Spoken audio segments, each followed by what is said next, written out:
Thanks so much for taking the time. We're super excited to get to talk to you. Mm-hmm. Yeah, thank you guys. Do you remember meeting us at Loretta's? No, I recognize. I don't know your guys' names either. Oh yeah, let's start out with that. So I'm Connor, and I'm Hayden. Okay. So I recognize Hayden. Recognize Hayden. Okay, Let's go, the goofy guy. You're looking like the goofy guy. Right? Of course, you recognize me. So we're in Nashville. So we went to the last day of Loretta's, the Saturday. Yeah. And then we were just like walking around. I guess it was right after you had won your. It was your last race. The pro sport race, and we just like came up to the Yamaha trailer. Yeah, that's where I seen you. Yeah, I know now.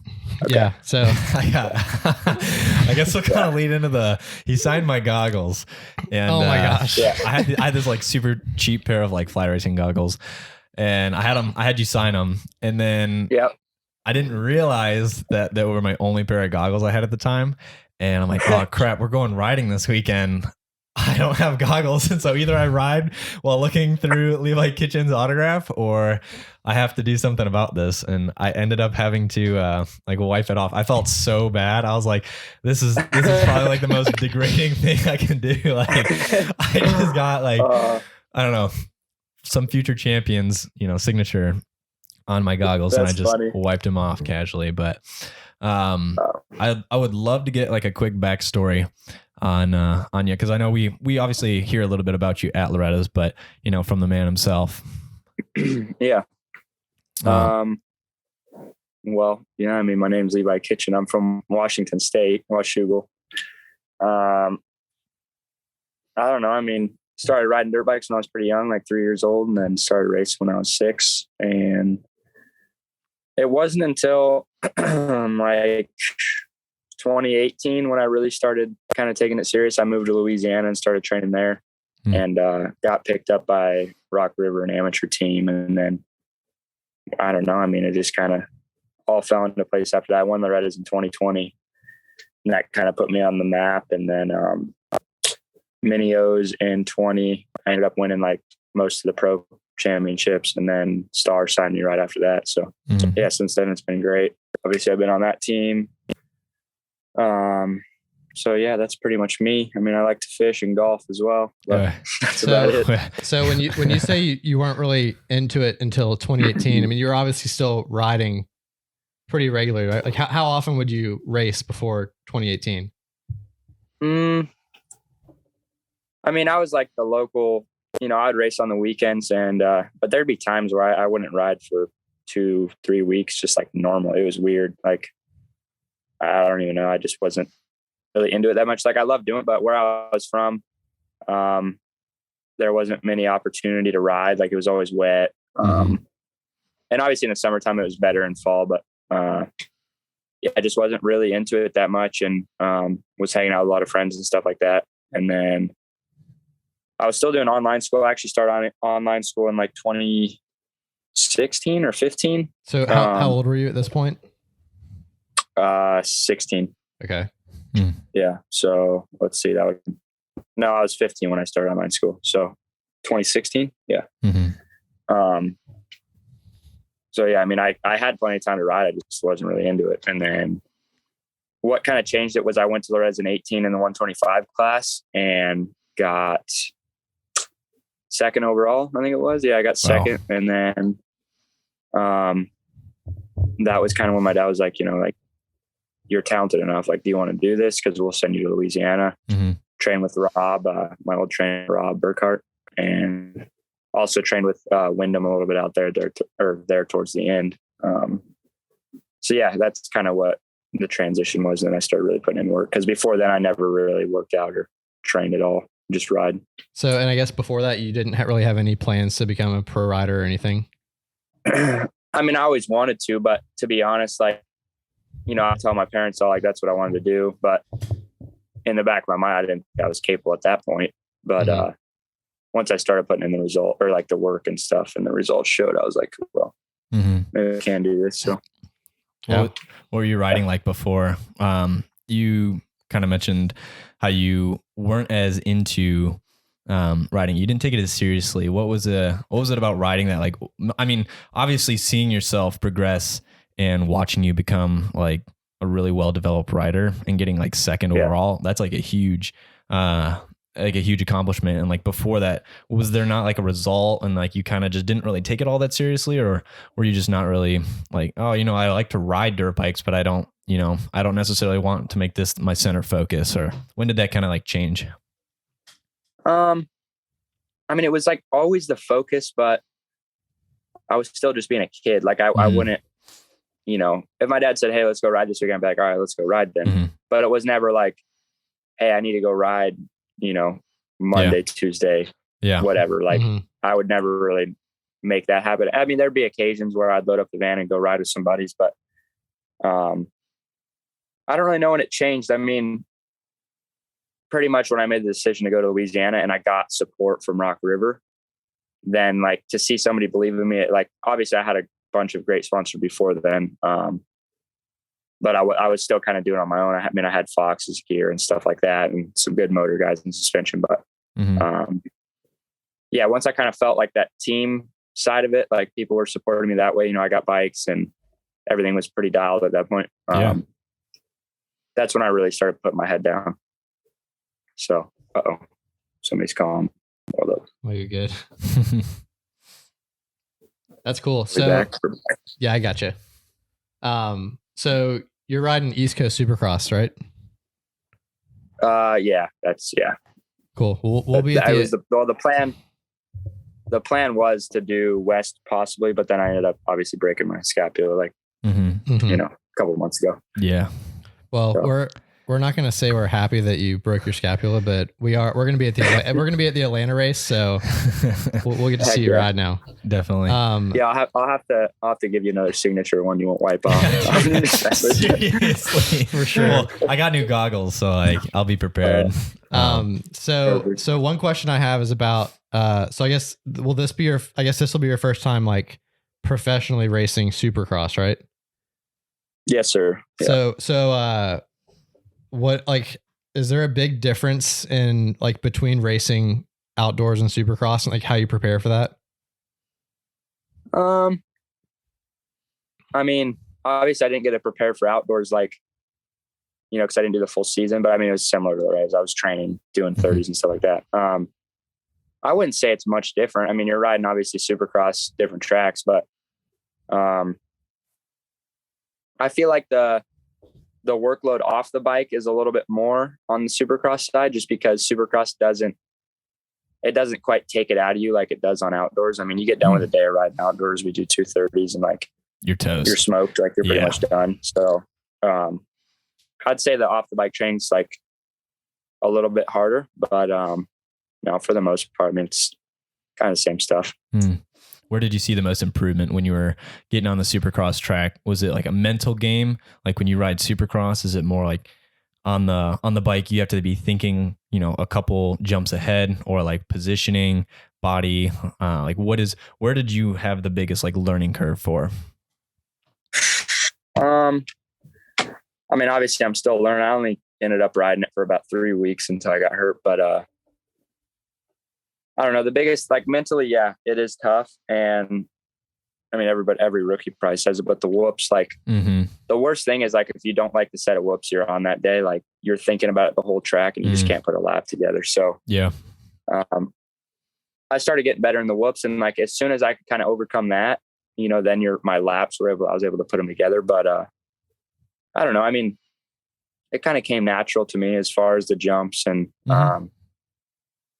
I don't know. I mean, I wouldn't say really scared of jumping anything. Like, I like jumping, so that didn't bother me at all. There was a few rhythms that, I was doing. I was pissing Christian and Justin off. It was funny because there was a few rhythms that I did and they're like, well, now we got to do them. So, but, yeah, I mean, definitely wasn't the smartest move, but I did them. So it's whatever. Yeah. Oh, that's funny.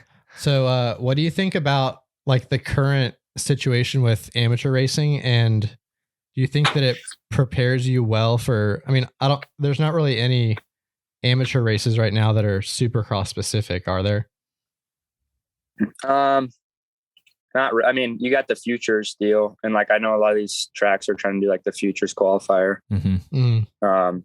I'd heard there was one in Arizona that was like somewhat of a Supercross track.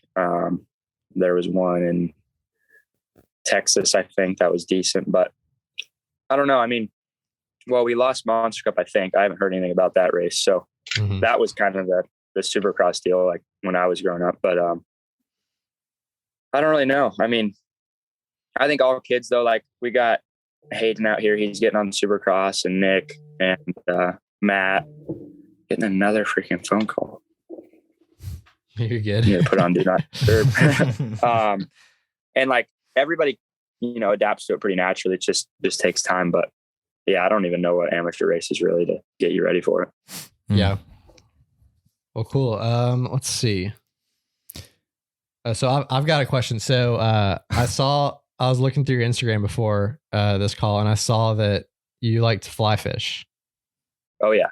So I also love to fly fish. That's an understatement. It's long story short, that's kind of been my thing for like probably the last like 7 or 8 years. And so now my full-time job is like production and stuff in the fishing industry. So now I kind of use motocross and dirt bikes as like my escape from doing that as a job, I guess. Yeah, exactly. Yeah. So I guess kind of like the opposite of what you use it for. So how'd you get into that?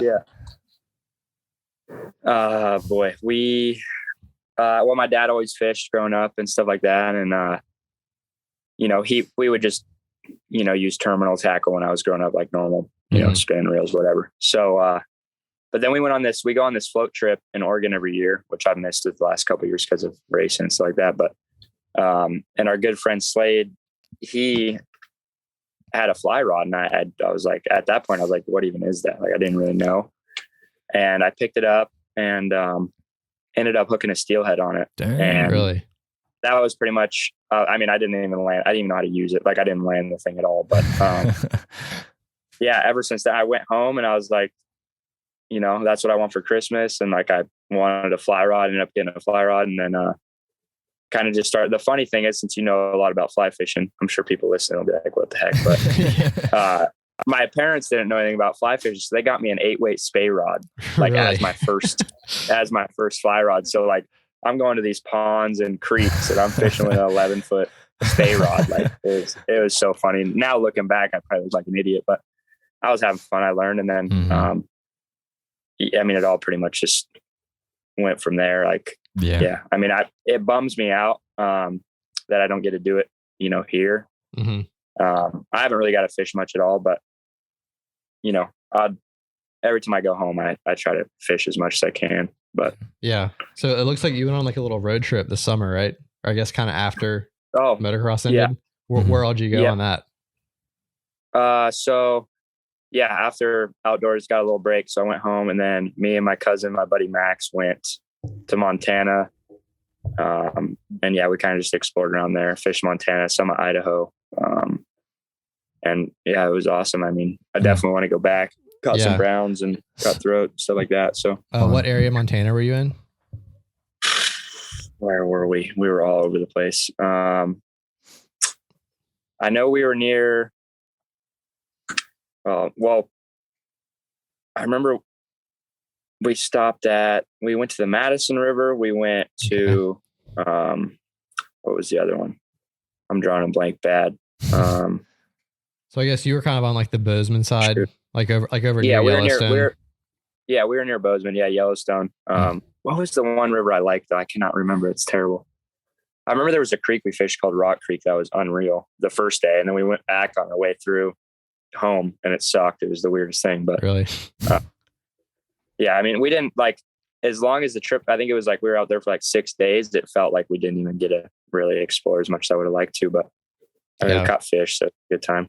Yeah. That's all that matters. Yeah. Every summer, or at least the past 2 summers, I've been going out, me and a group of buddies do a trip to the Bob Marshall Wilderness. It's like an hour north of Missoula in Montana. Okay. Yeah. And it's like such a blast out there. You have no cell reception for 8 days. You have to ride in like 30 miles on horses, and the fishing out there is unreal. It's so there's cutthroat and there's also bull trout out there. And literally you're catching like 40 fish a day, all on dry flies. And Dang. Jeez, yeah. You can't beat it. So you don't do any fishing. You're in Florida, right? Yeah. Yes, sir. Have you done any saltwater fishing on fly rod? Ooh. I have not. I would love to. I don't really have, like, there ain't much time. Yeah, I mean, maybe once I get settled into my house, I'd like to do it. But I know once I, get my house down and all that, I'd like to get a boat. Like I've always liked bass fishing. I don't like it as much and I know I can fly fish for bass, but I don't know. It's not super enjoyable to me. Yeah. I would definitely suggest trying the saltwater. It'll kind of ruin you because the fish, they fight ridiculously hard. And especially if you, I don't know if you've seen videos, people catching like tarpon on fly rods and stuff. I was like, how long is it going to take for Connor to mention tarpon? So the show that my job is, the company I work for owns 3 fishing TV shows. So my boss, he's always catching fish on fly rod and tarpon, and it's like tarpon, bonefish, permit is like basically the 3 fish that we film. And it's just like unreal how hard those fish will fight. But also, I mean, I don't want to talk too much about fishing because I'm sure no one listening really cares, but probably my favorite fish to catch on the fly rod is smallmouth bass. Have you ever fished for smallmouth on fly rod? Yeah, I've caught smallmouth, and we have a lot of them in Washington. It's good fishing. I'm sure. Yeah, it's really good fishing in Tennessee. I mean, like a lot of the rivers are like kind of like, I don't know what the name of that river is, but the one that kind of goes along Loretta's. Oh yeah, I don't know what the creek's. Yeah, I don't know what that one's called, but that size creek is like prime for smallmouth fishing out here. Mm-hmm. Yeah, I've caught every year I go to the Reds, I fly fish that creek with my buddy Spencer and a few other buddies. But yeah, I've caught plenty of smallmouth out of there on a fly rod. It's fun. Yeah, it's a blast. That's so sick. Well, we don't want to talk about fishing too much and bore everyone, but that's super cool that you're into that. Yeah. So, do you have any other hobbies, or is that kind of like your big thing? I mean, that was my big thing, that and like BMX bikes, stuff like that, but I don't want to get hurt on those things, so I don't really do that anymore. But I picked up golf like probably a year and a half ago now. And, I do that more than anything. Like that's pretty much the only other thing I'll do. It's just, I mean, everybody else on the team really likes doing it. So I'll go out and, what are you swinging? What kind of clubs you repping? What clubs? I got PXG irons and jeez, Cobra. Well, actually, I snapped my Cobra driver not too long ago, but it's all in the backswing, right? Yeah, but that's funny. I know like nothing about golf, but really? you golf a little bit, right? Yeah. So last year so I broke my leg riding a BMX bike, and yeah, I know all about that. I broke it like the week that I went to, I just bought a brand new bike, and this thing was sweet, and I took it out for the first week, and I'd been riding it like all week, and I started getting like way more confident, and then I started sending things that I probably shouldn't have, and next thing I know, I wheelied out of this bowl. And when I landed, my ankles folded like lawn chairs, and I snapped my my left leg, my fibula, and then I drove myself to the ER. So damn, yeah, that was a rough one. But BMX bikes are like extremely dangerous if you're not comfortable, especially going from like, I've only ever ridden flat and then riding like jumps and stuff like that in bowls. The learning curve is pretty big, but BMX bikes suck now. That's why I stay on the dirt, which still doesn't work because I crashed pretty hard 2 weeks ago and jacked up my shoulder there. But we always injured, man. I forgot what it might have been the Pulpa Mech show. I was listening to a podcast the other day, and someone on that show was complaining like all these new kids coming into racing, they all have terrible taste in music. And someone on the show said, yeah, except for Levi Kitchen, he's the only new guy that listens to good music. So I want to know what kind of music you listen to. Like old rock and grunge, like, and I listen to rap and country. I mean, it all depends, but I mean, I listen to pretty much everything you could imagine. But I just like to show that I listen to something different because I mean, everybody listens to the same rap stuff. So like Seth. He was our old team manager, Seth Rarick, and that's like how we clicked because we like the same kind of music. But I don't know, it's different, but that's kind of what I like to listen to. Do you have like a go-to song or like go-to type of music when you're like right before the gate drop? I wouldn't say like, I really like listening to Alice in Chains before I ride.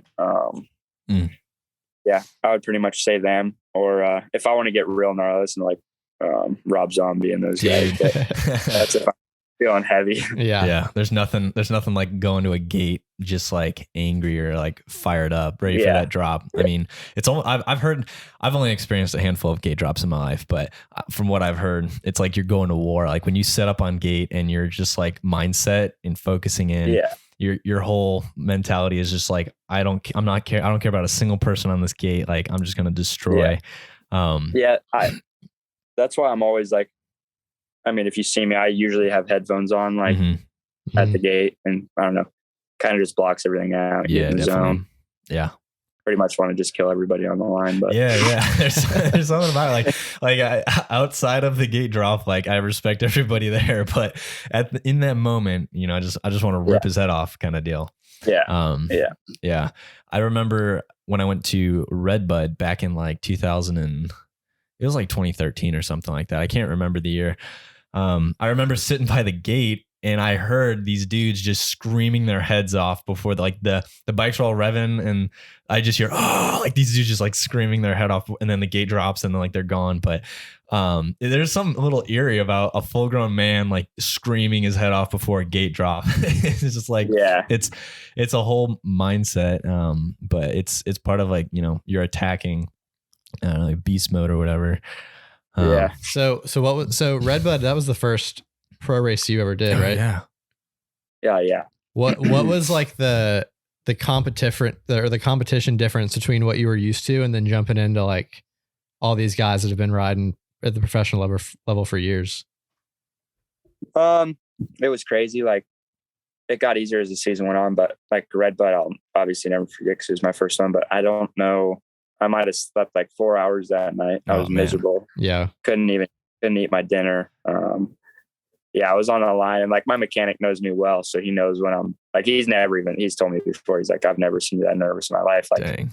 It was miserable, but, no, it was an experience for sure. And then I think first qualifying, I don't know if I was like P11 or what maybe I was like 9th actually. And, that's kind of when it like set the tone. I was like, all right, like I do belong out here. Cause that's what you're always guessing. You're like, should I be out here? Like I have this team with me, and I'm on the best bike, and, you know, I got to show up and show them that I'm, you know, worth their time. So, after qualifying, then it got a little bit easier, but definitely lining up, you know, and looking over and seeing those guys is pretty crazy, but, it got easier and easier as it went on. Yeah. I was going to say, I was like 4 hours of sleep. What were you doing over at B-Lot or something? Like, oh man, dude, B-Lot at Redbud is something else. I remember meeting Ken Roxon at B-Lot. That was pretty gnarly. But what was your thoughts on Redbud? Like for first track? I mean, had you been on Redbud before? Or was that the first time you were ever kind of like qualifying on it and stuff? So you hit Larocco's or anything like that? No, I mean, I hyped myself up saying I was going to jump it, but I don't think many people. Yeah, I know a few people tried on a 250, but it was hard that year. I guess the turn was like pushed in or something. But I liked the track personally. Like, I think, well, obviously I did Redbud, Ironman, Unadilla, Hangtown, and Paula, which I'd been there, but Redbud was definitely one of my favorites. Let's go. I enjoyed that track. Yeah, it's a good track. Yeah, I'm a Michigan boy, so I grew up like 10 minutes from the track. So that was that was where I you know, learned and loved everything about like dirt bikes. So I could hear like the thunder of, you know, the 250, 450 class like at the gate. So I was always like hyped up, cracked up, you know, ready for Redbud. And, you know, being a kid, obviously I want to go see some dirt bikes, but I know Redbud, I know a good bit about Redbud. So you guys are at the goat farm now, right? Yeah. What's it like being there, knowing like all the legendary? Oh yeah. Like, I mean, obviously Ricky grew up racing there. Is it cool to be at a place where obviously a number of champions have come through? And it's good. I mean, that really hasn't set in that much to me. You know, I kind of just went there and just started riding, but, and obviously like, I think he came out a couple times, but I was hurt, so I didn't see him. I know he comes out and watches a little bit, but, no, it's cool. And I know a lot of good guys have rode there before, and, yeah, I'm blessed. I'm definitely happy to be here. Like being in California, you know, I can say it now, I didn't like the place at all. So, really? I'm glad to be out here. Yeah. So no, it's good. Track's good. And it's kind of nice. Like, you know, you just go there and you know, it's just obviously us, the team, and, you know, not that, yeah, I don't want to sound mean, but like dealing with some of the people in California obviously can be a little bit of a hassle, all the local guys going out there and stuff like that. But here you could just go get your work done and, you know, leave. So, yeah. So was Washougal, you mentioned Washougal earlier. That was like your hometown, home track. Did you grow up riding that track, or had you been, okay.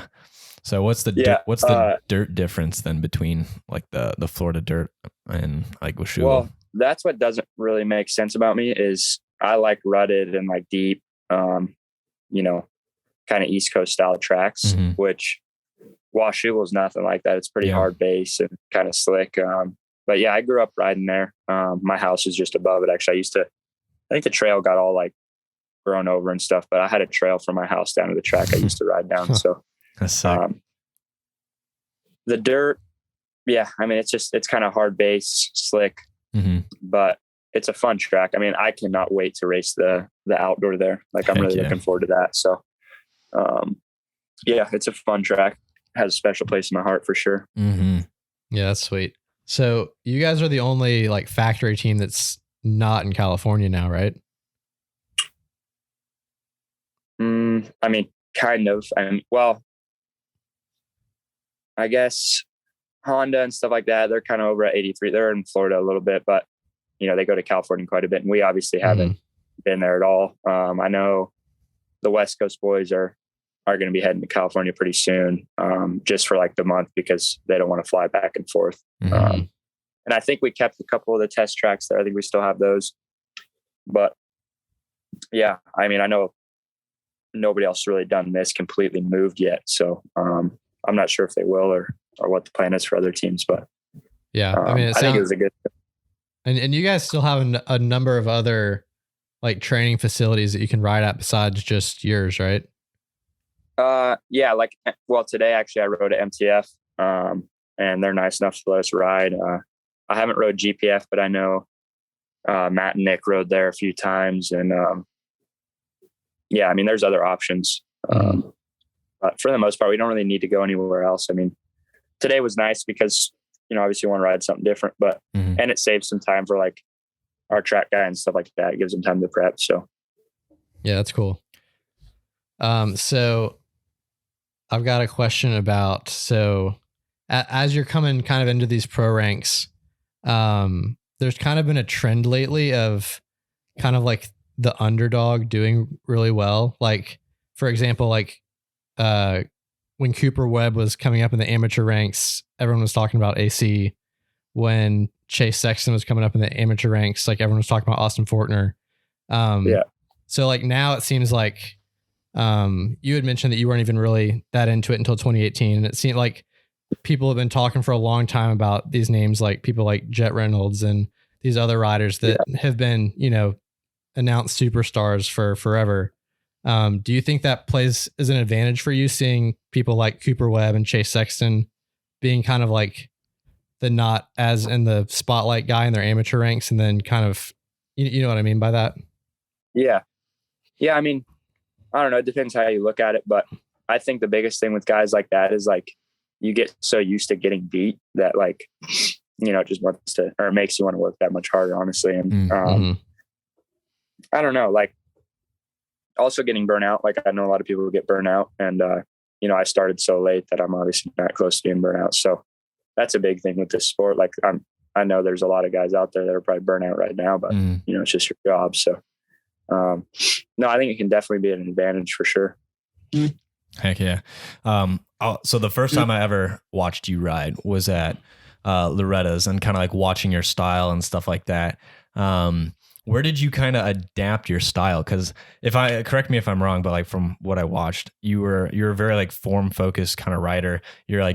You're always in the right position. Like if you take a camera and you take a picture of Levi Kitchens, like at any point, he's usually got his form on pretty solid. Are you more of like an off the bike rider, or how would you feel you would kind of ride, or what's your style, I guess I should say?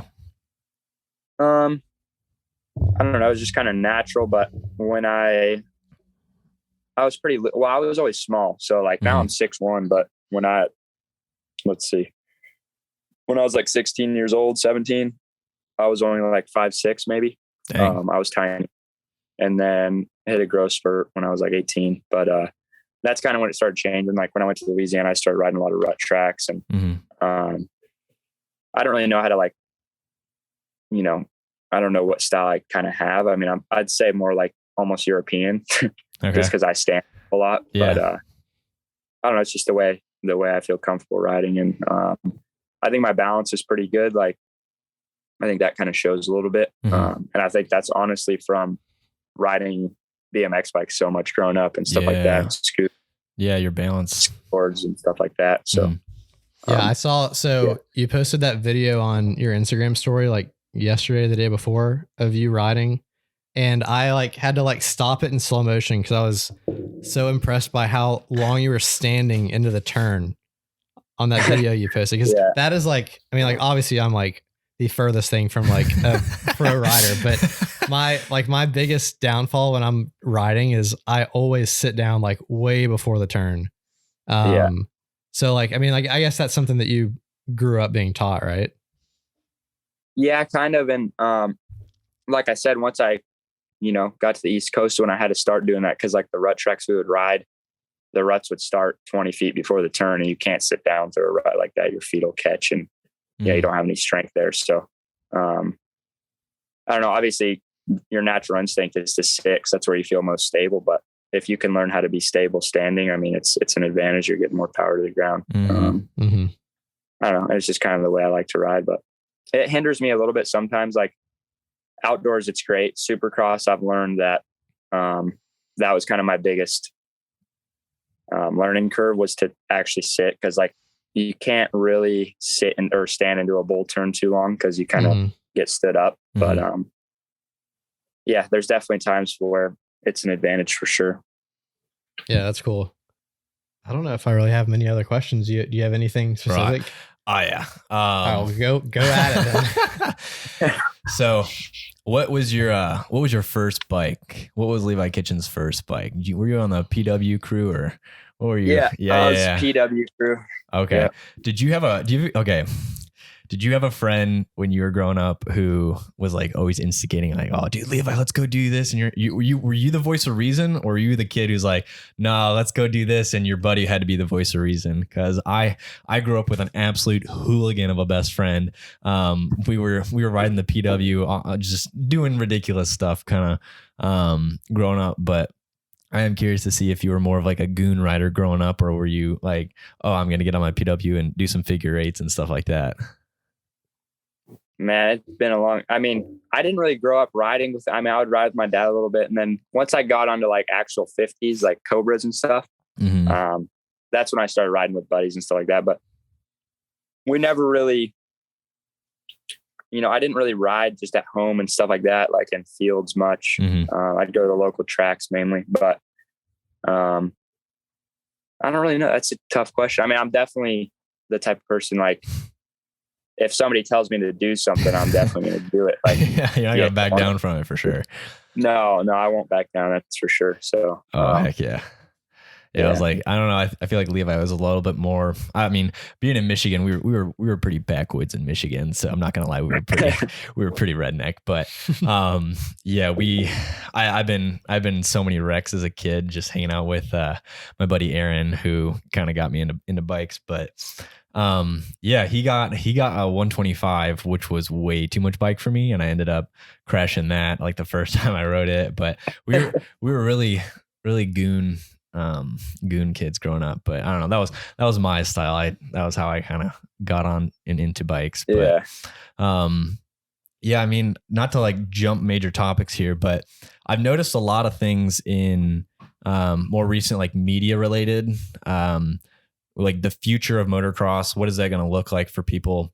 And I was just kind of curious if you had, because I know you're a very young figure in the sport, right now, and there's a lot of like matured athletes who have been obviously competing for many years in the sport, and they already know what they're expected of in motocross. But what is something that you can either see or would like to build on in like create this legacy for Levi Kitchen? Like, is there anything that you like see in the sport? Like, oh, I would love to see more of this, further down the road. Is there anything that you can kind of point to in that direction? I don't know. I mean, I would like to see more people, I think it's getting pretty like, I mean, it is a strict sport. Like obviously we have our job that we need to do. But I think a lot of people like their personalities and stuff. I think people are just too serious. Like you got to have fun. 100%. Remember why you started. I mean, obviously don't be an idiot, do your job, but like being around Plessinger for the first year I was on the team.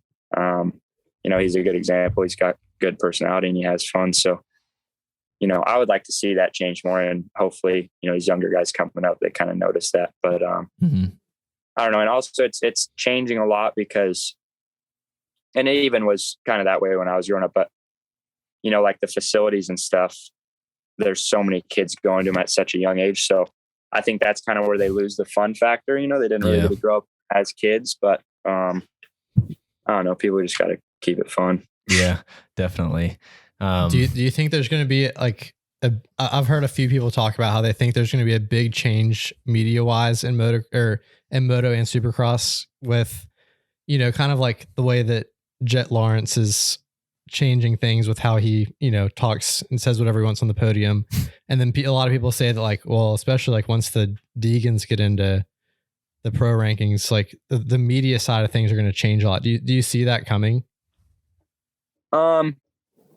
Yeah, but I mean, you can't ever argue when somebody's like, like that stuff's going to help for their careers, like longevity, like when they're done or whatever the case may be, or if, for some reason their career doesn't quite go as well as they'd plan. Then they have that media kind of as a backup. Like obviously they're still going to have a big fan base and stuff, but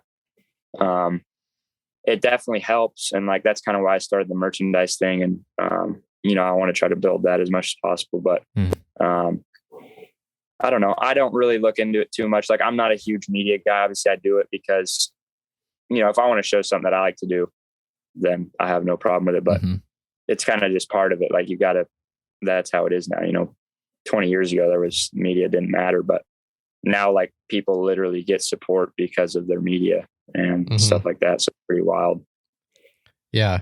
So let's say, I mean, this is thinking like way down the road, but let's say, Levi Kitchen comes out, wins 2 titles in 250s, jumps up to 450s, has a great 450 career, and you retire. And I mean, I don't know if you even thought about when you would ideally want to retire. Do you have any idea of like what you'd want to do after that? Like, would you want to be a trainer or a team manager or anything like that? Fly fishing school. No, actually, that's funny you mentioned that. I wanted to be I wanted to be a fly fishing guide for a while, but I don't know. Like I would probably still stick around the sport. I don't know. I haven't really thought about it too much. Obviously I'd like to retire and not, have to work, but I think you kind of build that work ethic, like even with training or any normal job. I'm sure I'd still want to stay busy and do something, but no, I haven't really thought that far into it. I mean, I'd like to stay around the sport though and support everybody I know, but yeah, I'm not sure. So you had wanted to be a fly fishing guide at some point? Yeah, I mean, I would love to do that. But then I kind of started thinking about it, and like, I like fly fishing, and I know like a guide, I like being on the river. Don't get me wrong, but you don't really get to fish as much if you're the guide. But yeah, yeah. Well, so I'm at the point where like nowadays, like I would almost rather watch someone else catch a fish that I put them on than me catch a fish. I mean, obviously, it's nice to have the rod in your own hand, but I had thought for a while, like, oh, it'd be so cool to be a fly fishing guide until I went. So I did a float trip 4 days on the Madison in Montana a few years ago. Yeah. And this was like when I was still pretty new to fly fishing, and I was like, oh, I bet it'd be cool to be a guide. And then I sat there for 4 days and watched this guy retie all my knots for me every time I broke off. Oh, man. And after seeing that, like I get frustrated enough when I break something off and have to retie it myself. Yeah. But especially if I was with someone that had no idea what they were doing, and it was, you spend 5 minutes putting this perfect thing together with all your perfect flies. I think that would just drive me crazy. Yeah, I agree. That's kind of what I thought about too. Yeah, I don't know, that part would be tough, but it is, it is fun though. Like, I know what you mean about putting people on fish. Like, I go with my buddies, and like, if they're kind of new to fishing, being able to tell them like, hey, cast behind, this rock or whatever, I'm sure there's a fish there. So, and it's rewarding, you see them catch a fish, like you said. Yeah. But the whole having to deal with somebody that doesn't know what they're doing. Yeah. 'Cause there's nothing worse than like breaking off a double nymph rig or whatever and having to retie all that crap back together. Usually I don't even use double nymph rigs. I'm like, I know I'm going to break it off. I'm going to have to retie it all. And but it is super rewarding, especially too. I don't know if you've experienced this a ton, but like when you take someone out that's like super into conventional fishing and they don't understand fly fishing, and then you put them on that first fish on the fly rod, and they're like, oh yeah, oh, now I understand it. Yeah. That's how my buddy, my cousin Matt, the one I went to Montana with, he was all conventional stuff like that. And then we went to Montana, and I was like, you can bring a spinning rod, but when you're with me, like, you're going to just use your fly rod, whatever. And the whole time he had no urge to pick up his spinning rod because he was catching fish on the fly rod. Dude, this is absolutely. Yeah. I mean, I'd rather go out and catch half the fish, which I mean, usually like in a place like Montana, it's probably more productive to use a fly rod anyway, but exactly. Especially like some of the like lakes and ponds down here, like I'd rather go out and catch half the fish, but all be on fly rod than go out there with a bait caster and catch double. So well, and the cool thing is like sometimes, and I've even experimented with my dad, but there is times where, you're going to catch more fish on a fly rod. That kind of just how it is, but it's kind of wild. Yeah. It's a very unique way of fishing. If I were you, I would definitely suggest trying out the saltwater thing, especially if you can like get with someone that's on a skiff. Like what big city near the coast are you probably closest to?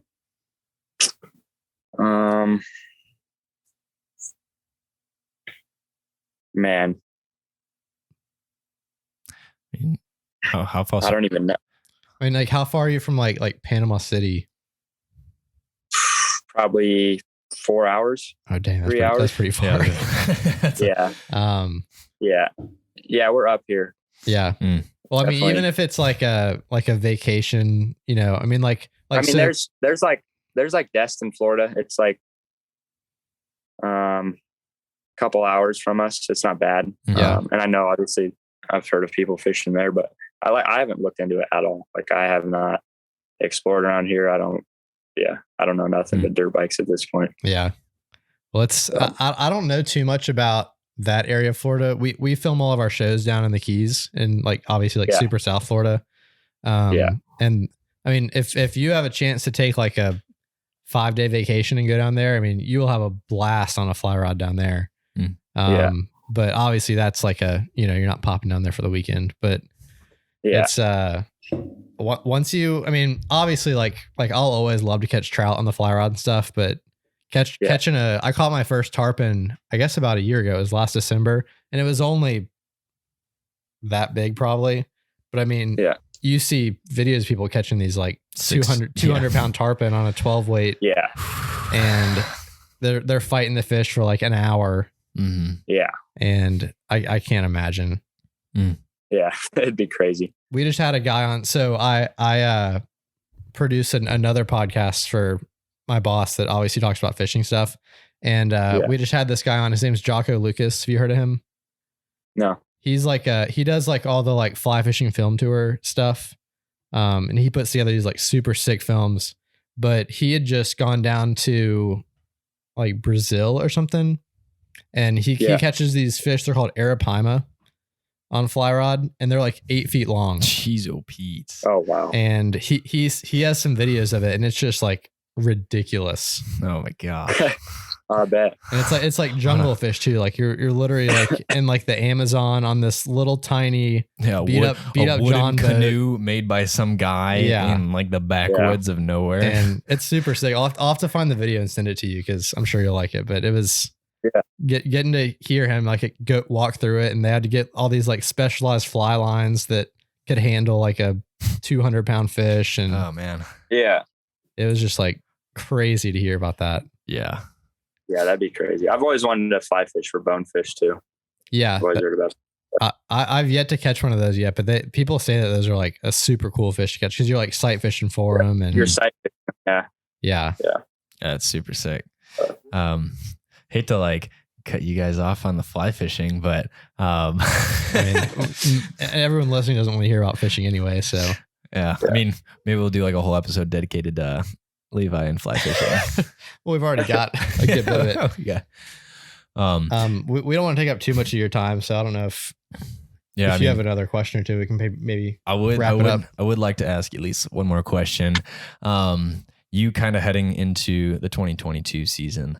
Are you like, do you have any personal friends like in the field that you're racing against? I mean, did you ever hang out with anybody? And on the flip side of that, do you have any like rivals, like dudes that you just kind of like clash with and you're like, oh man, I don't know, just that one-on-one experience?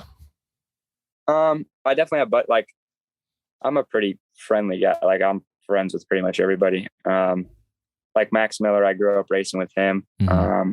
He'll be doing East, and Austin Black was supposed to be, I think he was going to be West, but he ended up getting hurt not too long ago. And then like Pierce Brown, I'm good buddies with him. Jarrett Fry, obviously all my teammates, Mumford. I mean, there's plenty of guys I'm buddies with, but as far as like rivals, I mean, I could probably there might be a rivalry after this season. Who knows? Like, you never I was gonna say go in. Yeah. Might be that one guy, but, no, everybody on the track technically, but no, I don't really headhunt or anything like that. Gotcha. Yeah. Throwing that front wheel in, super late turn. So what's the first race you'll be at? What's the first track on the East Coast? Minneapolis. Okay, cool. Oh, sweet. Well, we'll be at the Atlanta race. We'll be sure to swing by and say what's up. Definitely. Perfect. Yeah. Did you get to see that track last year? No. I watched it on TV, but yeah, it was. So I've grown up. I grew up down in Georgia, and I've gone pretty much every year since I was in 5th grade. And they usually do it at the it was the Georgia Dome. Now they built a new stadium down there. But I mean, it was cool seeing it in the stadiums. But I went last year when they did it for the first time at the NASCAR track, and I thought it was, at least from a fan perspective, it was so much cooler. I mean, the track is like twice as long, and it seemed more. It was almost more like a hybrid between motocross and supercross. Yeah, that's what I heard. Like, it looked fun, definitely. Yeah. The only thing I heard that was like a struggle is like, because it's such a long lap qualifying. Like, you only got 4 or 5 laps or something crazy like that because it was so long. Yeah. But, oh wow, yeah, I didn't even think about that. Yeah, wow. I think last year it was also like pretty muddy, at least because I think they did 3 races there. I think the first one we went to the 3rd race, and it was like perfect conditions. But I heard the first one and maybe even the second one was pretty muddy. But did Nate win the 3rd one? Right, Thrasher. Yeah, I think he won the first one and the 3rd one. Right. And the 3rd, yeah. That was cool to see him, and he's from Tennessee, right? Yeah, I remember one of our local tracks was posting all about it and super amped. So was that South Fork? Yeah. No, Fast Farms. Oh, okay. Yeah, that was cool to see him win. But yeah, we'll be at that. Hey, do you guys know who Spencer Winter is by chance? Spencer. Okay. Was he? He lives right near Loretta's track, but that's a good buddy of mine. I grew up. Okay. Oh, really? So, we've only been so I grew up. I rode a lot in middle school, but then basically one of my friends like almost died on a dirt bike, and we had to sell the bikes. And then I had not ridden at all from 8th grade until this past January. So I took like a 15-year break or like a 10-year break. And so we've both been riding a lot recently just for the last like half I year. guess it's been about a year for me, but we're meeting a lot of people around here, but we don't really know a ton of people yet. Yeah. So yeah. Is there any questions you have for us or anything, I don't know, that you thought going into this? I mean, we're kind of the ones asking you all the questions, but I don't know if you had anything you wanted to say or. I mean, what made you start the podcast? Ooh, that's a good question. So I do podcasts as part of my job, and so like I obviously like I love fishing, but lately it like every time I go fishing for fun, it's almost just like this kind of just feels like work. Cause like usually we're out on the boat filming or something, and to go out on the boat, like obviously it's more fun to have a rod in your hand, but it almost just like it feels like an extension of work. So that's kind of why I got into riding again in the first place. And then so I got Hayden into it, and then the night we met, you got me into it. Yeah, I only have known him for a couple months, and literally like the night we met, I was like, "Yo, I just bought a dirt bike. I don't have anyone to ride with." I bought a dirt bike that night. And, like when I bought this clapped out 2000. But I mean, maybe we just don't know the right people. But like basically, he's the only person I know that even really cares about motocross or dirt bikes or anything. So we, like, whenever we get together, we're like talking about it and all amped up. And since we don't really have anyone else to talk to about it, we're like, well, let's just start a podcast and see what happens from there. We can talk to people about it. And and I mean, just from riding like the 6 months that I've been riding with Connor, we've met like the most incredible people, like the most generous people too. We went to like our first race in Scrub and Dirt. This guy was offering jets to me to like tune my car better, and I'm like, dude, I have no idea who you are, but you literally just offered me, you know, all this stuff. And I received some of his help for a lot of the stuff, but the people in the motocross community have just surprised me. It's a very welcoming and just wholesome community. I don't know. It must be, I don't know, must be the 2-stroke, you know, fumes that just mellow everybody out. But for you at least, yeah, for me at least, 2-stroke till I die. But that's cool. Yeah. The whole podcast thing, I think, originated from, we kind of had some weird encounters or stories growing up riding bikes, and so like, what if we just, you know, share that stuff to the rest of the internet and see what they think. But we're just super stoked to be out on dirt bikes, man. I mean, who doesn't like to just go out and ride? I mean, that's all I think about throughout the week, man. I'm like, when can I get on, you know, when can I get on my bike? Like I'm going riding over Christmas, and people are like, dude, Christmas, you're supposed to be like hanging out with family and not doing a whole lot. I'm like, I don't know about you guys, I want to go ride my bike. Like that's all I've been thinking about. Well, it's also like, I don't know, you maybe don't really experience this much, since I'm sure a lot of the people that you're around are like very involved in the sport, but like none of our friends like care at all about dirt bikes. And like, what the heck? One of the most frustrating things is like, one of my buddies, he's big into mountain biking, and this summer I was riding, and I was like, dude, you got to come out to the track sometime. Like it's the best workout ever. I was like hitting like 180 beats per minute like the whole time I was riding. He's like, what are you talking about? Don't you just like twist the throttle? Oh, dude. And he's like, you don't even have to pedal. Like you just twist the throttle and steer, words right there. Fighting words. I used to get that all the time. It pissed me off. Oh my gosh. Like you are so ignorant. Yeah. I mean, I think that like motocross and supercross athletes are 100% probably the most in shape people 100% of any professional athlete. I mean, do you have any thoughts about that? I mean, I guess you know how much you train, so. Yeah. I mean, obviously I can't compare it because I haven't done anything else, but it's definitely, you know, tough on your body. So it's pretty gnarly for sure. And you got to train hard. Yeah, so definitely. Like obviously you're kind of getting back into off of an injury right now. What does like a typical day look like? Like a typical like Tuesday. Wake up at 4 a.m. I drink 6 eggs. Like I jog 10 miles at a full sprint. Yeah.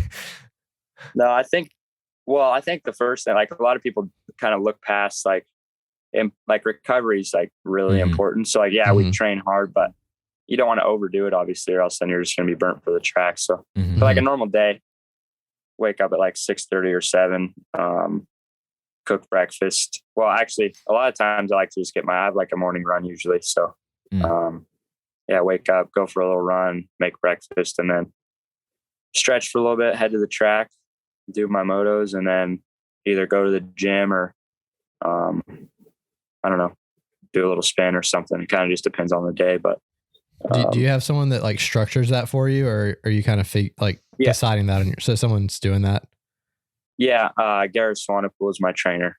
Okay. He trained me, Justin, Nate, Nick, Matt, Christian, a lot of the team. I mean, there's a few guys that don't train them, but yeah. that's who does. So do you have a nutrition plan that goes along with that, or? We did when we were in California. But now, no, like kind of just, I don't know. I just kind of try to watch what I eat, but I mean, I don't eat perfect, but we burn some calories. So yeah. You're on the seafood diet, right? The you seafood, you eat it diet.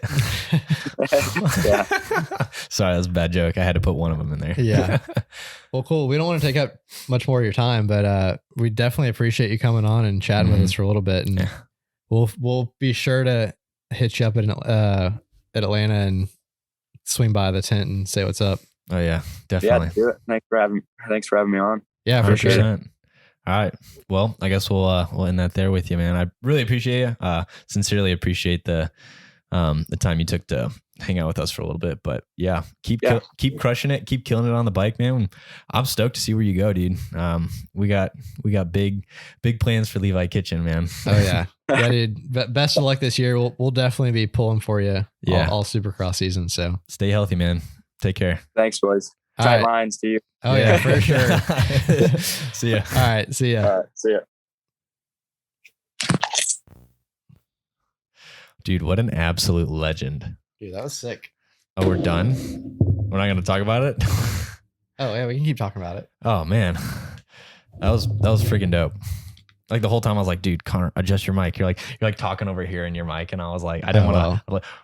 Well, I can adjust them all separately after if I need to. I got you. No, I knew you had it under control, but that's why I tapped you on your foot earlier. I didn't know what you were saying. I was like, you playing footsies with me, boy.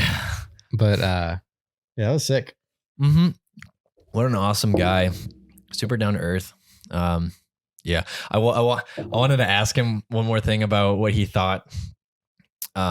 The one thing that really irked me about watching like motocross live, in between motos, they got that little plug where it's like, where did you meet your girlfriend? Or well, can we come up? He doesn't ever watch any of that. I know, but like, can we come up with something? I mean, he's got to know about it. I'm pretty sure a lot of people complained about that. Oh yeah, I'd complain about it. I've heard a lot of podcasts complaining about it. So I think that they'll do something different this year. Yeah, I really hope so, because that was weak sauce. It's hard to complain though, because those slots are replacing the commercials. Because since we pay for Peacock, it's commercial free. Yeah, but I mean, they got to put something in there. Peacock, if you're watching this, we would love to fill that slot. You know, just throw our podcast in there. If you ever need anything, and I mean literally anything, if you want to give us like 10 seconds, I promise we'll make it worth your while. Yeah, we'll get a little shout out to the D-Class Moto Pod. They can just play our podcast during the commercial breaks. We'll just play like our highlight reel of our podcast. And then, they play our podcast for 5 minutes and it goes back to the race. And the whole time people are like, wait, what's going on? What happened to D-Class Moto Pod? I wonder what they're going to say next. Yeah. Oh, did Connor mention something? And I don't know. The endless possibilities for that. But yeah, they definitely need to rework the Peacock commercial, because it's better in motocross than Supercross. Remember what they do in Supercross? Oh yeah, Supercross is just like a static camera over here of like panned out of a part of the track where you still can't see what's going on. Yeah, it's like tough blocks in a light bar. Like that's what you're looking at. So you don't really get a whole perspective on things. I would almost rather watch the commercials, because at least the commercials are like, it's usually like a dirt bike commercial. Yeah, I was going to say, do you remember the old Fram commercials? There was a dude on a tricycle coming over this berm, it was like a single or double. There's dudes like launching and scrubbing this big single, and then you see a guy riding his tricycle over the top of it in like full moto gear. It's like, would you trust yourself on a tricycle? No, we would want you to use the right tools for the job. And then it's like, Fram filters, come pick yours up. How long ago was that? That was probably back in like 2015, 13, somewhere in that era, because that was when I was big into Redbud. That was probably when I kind of went through a stage where I wasn't watching racing as much, because I was like, in 2013, I was a freshman in college. So, oh yeah, you had to study. Well, yeah, we had to learn. I don't even know if we got the races in the dorm room. So Oh yeah, true that, dude. I actually imagine starting cable. That was that when it was still on the Speed channel. Yeah, remember Speed? Dude, that was where all the races would come on. Speed TV. I don't know. I don't think we got that channel in the dorm room, but oh my gosh, I guess Speed TV went out of business.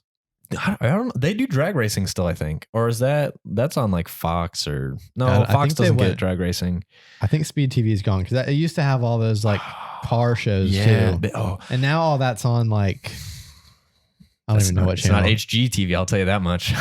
No, it's not. My dad, he's like loves those car shows. Like TNT. What's the one with not TNT? The Gas Monkey Garage. Yeah, I don't know what channel that's on. Most of it's on the History Channel or the Discovery. Not the Discovery. It's like the History Channel because they'll usually put it's like old cars. Yeah, they'll put like old car stuff in there, and then they'll slide in like a bit from I don't know. What is it called? Don't Google this, but Google this. Why am I drawing a blank? I don't know, but we're at like over an hour, so we should probably wrap this thing up. Dude, we had freaking Levi Kitchens on our first podcast. Sick. That was pretty cool. Fist bump.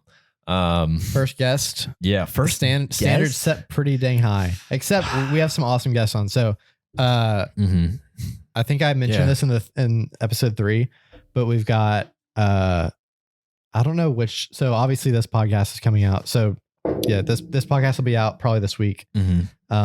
Which if you're listening to it, obviously it's out. And then the guys from Huckett Films are coming up here. I think sometime in January.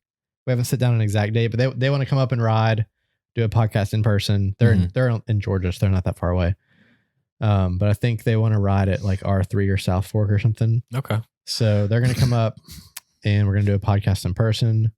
109 Nate wants to fly in. Yes, sir. Which is going to be hilarious and awesome. Yeah. 109 Nate is going to be probably the funniest podcast we've recorded. I don't know. There's just going to be a lot of crap, trash talking and stuff like that. Well, I think that him trash talking is kind of like his like character. Yeah. Which so like him in person, like he's not like that. He's probably like the nicest human being on the planet. The most sincere. He put out some video and he's like super genuine, sincere. So that'll be a fun one though. And then Tyler Films is coming on. We'll probably do his over Zoom. So I guess we can do that one whenever. Yeah. Guess we're doing that tomorrow, right? No, if you're watching, sleeping in tomorrow, dude. Right, all that hard work we put in today. Put in that work. Gotta let the big dog eat sometimes, The big dog ate. I promise I wouldn't say that, but all right. Well, let's wrap this up. So we've got Tyler Films coming on. Yes, he's like blowing up on TikTok right now. We've got the Moto fam coming on. 100%. So I'm excited to talk to him. He's the guy that does all of like the history of videos on TikTok. He does like a history of like every single rider that's ever been out there. Frick yeah. So he'll be fun to talk to. The Moto, so that was the Moto fam. Under Average Moto. He wants to come on. That one's gonna be fun. That guy's like always super amped up about everything. Dude, he matches my intensity. Yeah, I think he I think that's where it's gonna go. Let's go. So we'll probably do that one over Zoom too. I don't know. I think he lives in Michigan or something. Oh, dude, home of the land, home of my people. Home of the land, dude. Michigan is land, bro. All I think about in Michigan, because there's no major cities in Michigan, right? They got a lake there. Yeah, it's all lake. But lake. If you think about it, Michigan. Detroit's the biggest city in Michigan, right? So there's nothing else but land, whereas others like Nashville's huge. There's obviously a lot more square footage in bigger states, but when I think of Michigan, it's just classic backwoods. Home of the land. Plus the dunes. There's a lot of dunes. Anyway, we gotta get to this. We'll get this wrapped up. So we got Under Average Moto coming on, and then Dylan Kelly, who I think he's like a mechanic / videographer. Ooh, we get along. And he's gonna be a blast too, for sure. So we'll probably do. I think he's in California, so we'll do his over Zoom too. Awesome. But let's wrap it up. So that was huge Levi shout Kitchen. out. that was Levi Kitchen. Obviously, great episode. Yeah, legendary. We got more coming. So yeah, thanks for listening, y'all, and we'll be back next time. All right, peace out, bro.